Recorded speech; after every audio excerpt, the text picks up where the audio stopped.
God has a message for you, and I know that we've been talking about freedom, about true freedom in God, how we can obtain it right now within our reach. And last week we touched on what is our significance in the entirety of the creation as a whole, mankind. And we discussed that it's about management, that God created this creation and He needed someone to manage that creation. And it's very important now to manage what God has placed in your hands, whether it is something you prefer or something you do not prefer. Regardless, it is important for us to manage it. And when we mismanage it, we lose it. And we also discussed that the level of God's trust and in the way He gives you blessings and favor is tied up with how well you can manage. That if God entrusts you with something and you manage it well, He increases it in your life. But when God gives you something and you mismanage it, you automatically lose it. And that principle of management does not only apply to God but to us, because we often give or do things to people and we see how they receive, how they handle, how they use it, and how well they manage with it is how we decide, should we give more or should we take it back? And even in our personal lives, when we have anything and everything in our lives, anything we manage well, the quality and the amount increases. Anything that we mismanage, we lose, like our marriage, like our money, like our position, like positions,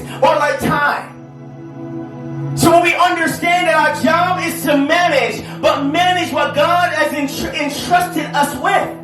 And I ask you to look around in your life and see everything that's in your life, including your problems, is all things that God has entrusted you with for you to manage. And I said, how are you managing what God has entrusted you with? How well are you doing? Are you complaining about it, or are you going through and finding a solution in it? Are you bringing out the best in it, or are you complaining because it's not what you want it to be? And that is important. When you realize that you're the most powerful person in your life, and everything that's in your life, the life and death of it is tied in your hands and your approach, which starts with your perspective. You start to look at things differently. You don't look for a finished product. You look for the potential in the product, the potential in the relationship, the potential in the experience, the potential in whatever I'm facing, I'm about to go through. And then what I do is I now step in it with God being my foundation and the one that leads my step, and start to speak life, start to make changes, start to make a difference. And the problem we run into is that we go into things complaining because it's not what we want it to be. And God is saying to His children, that is us, that is not what you want it to be, because what you want it to be is in your vision, and you are the missing part to create the impact, to make the change, so it can become what you see that it should be. That you truly have the power to make the change. That if we stop complaining and start working, if we stop complaining and start seeking, if we stop finding faults and start finding solutions, we'll make a huge difference in every situation. Then God has empowered us that way. So our significance is tied up in managing everything that God has placed in our lives.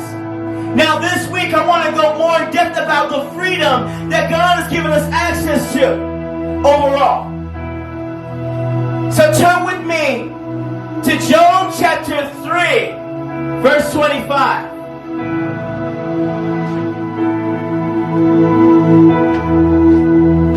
Now in Job chapter 3, verse 25, it goes like this. What I feared has come upon me, and what I dreaded has happened to me. Now that is Job. How many people have been in the experience where you're fearful about something, and out of your fear, you do everything to prevent it, but it seems as if the fear still show up in my life. Worst case scenario becomes reality. And you're all distraught because you feel as if you did everything to avoid this situation, but it's still showing up. You see, Job, one of the oldest books in the Bible, as Job was experiencing his trials and his tribulations, he understands what we mean. Because he even stated it so we can see it, that what I feared has come upon me, and what I dreaded has happened to me. And many of us are held bondage because of fear. Fear that you're not good enough. Fear that you don't know enough. Fear that you won't be successful. Fear that they won't accept you. Fear that you will not overcome the situation. Fear that you will not get better. Fear that you don't have what it takes. But many of us are held bounded by fear. So what is fear? See, fear is an unpleasant feeling that causes anxiety, which forces you to believe that the person, the thing, or the outcome will be dangerous and will cause you pain on some level. But God's children, I know that fear is a real thing. But I want you to know that fear is a reaction, but courage is a decision. That when you have fear, it is a reaction to the situation and the unknown. And when you just sit in the reaction, you remain fearful. That's why God said He did not give us a spirit of fear. But courage is a decision. I know that you're fearful. I know that you are highly concerned because you don't know what the outcome may be in the situation. But being courageous is a decision to say, despite what I don't know, despite what my insecurities are, despite what I may be lacking, despite what had happened to me, despite what they said to me, I'm making the decision that I will stand in this opposition. I will overcome. I will go through. I will do what it takes. I might not have the skill, but God knows He's given me the will to fight through the situation. So God's children, I know that you have a lot of fear that is tied up in your life. But I want you to know that fear is only a reaction to the unknown. But make the decision to be courageous.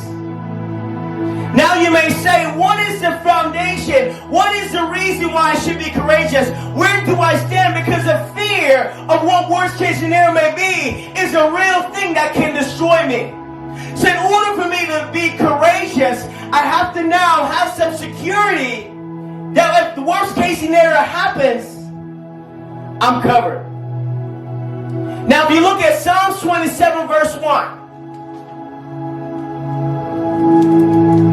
When I say make the decision to be courageous, I don't want you to make the decision to be courageous based on your abilities. I want you to make the decision to be courageous based on something else that is greater than you. Now, David, the psalmist, so Psalms 27 verse 1 says this. Let me find it.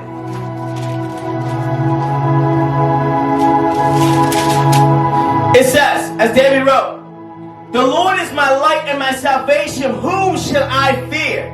So that is King David speaking to us. The Lord is my stronghold of my life. Of whom shall I be afraid? So now our history and our ancestors have told us that we shall not be afraid. And to whom should we be of fear? We should fear nothing. So we shall not be afraid. As David said, the Lord is my light and my salvation. So because the Lord is his light and his salvation, he's in the position that he realized that he should not have fear. And there is nothing that could come against him that he should be fearful of. Because of God, he's empowered. Now we go to Isaiah chapter 41. Actually, Isaiah chapter 41. As we look at verse 13. As we will see what God says, since David's is a middleman. I want to go back to the source. What does God say to us? God says in Isaiah 41 verse 13, for I am the Lord your God, who takes hold of your right hand and says to you, do not fear, I will help you. So God even stated to us that we should not have fear because he's the one that will take our right hand and help us.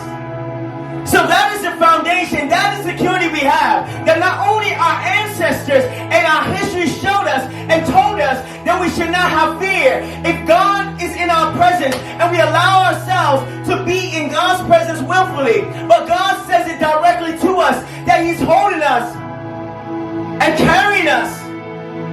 So we should not be afraid because it's not his assistant that is helping us. It's not his angel that is helping us. It's not the man that he sent sent that is helping us. It's not the woman that he sent that is helping us. It's not a job that we obtain that is helping us. It's not our bank account that is helping us. It is him authentically.